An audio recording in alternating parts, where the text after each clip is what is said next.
Сот Темирсариевди камакта калтырды.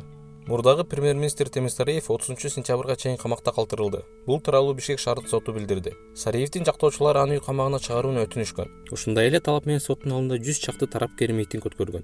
Эске салсак, Темирсариев 1-май райондук соттун 4-августтагы чечими менен 30-сентябрга чейинки УКМКнын убактылуу кармоо жайына киргизилген.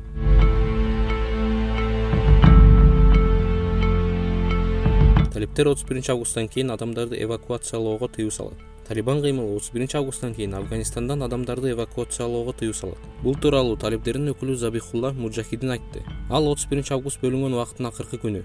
Бул убакыттан кийинки келишимге каршы келет. Бардык адамдар бул күнгө чейин чыгарылып кетүүсү керек деди. Буга чейин АКШнын өкүлдөр палатасынын чалгын иштер боюнча комитетинин төрагасы Адам Шиф АКШнын жарандарын Афганистандын 31-августка чейин чыгарып кетүүдөн күмөн санап, алардын миссиясын узартуу тууралуу айткан. Буга чейин Кошмо Штаттардын президенти Джо Байден АКШнын жарандарын толук чыгарып кетмейинче аскерлер Кабулду таштап кетпей тургандыгын белгилеген. Ал арада Пентагон мурдагыдай эле аскерлерди 31-августка чейин чыгарып кетебиз деген максат коюп жатканы айтылды. Коргоо министрлигинин өкүлү Жон Кирби билдиргендей, Вашингтон кетүүнү каалаган. Өмүрүнө коркунуч туулган бардык АКШ жарандарын жана афганистандыктарды чыгарып кетет. Америка ошол эле учурда эвакуация иштерине талиптер да жардам бериши керектигин айтышкан.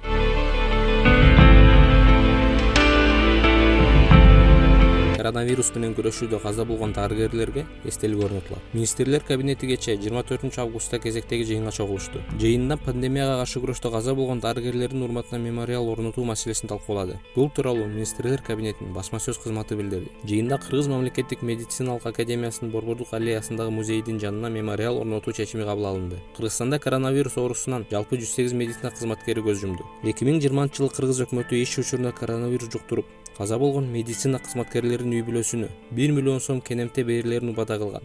Быйыл бул сумма өзгөрүп 2,8 миллион сомго көтөрүлгөн.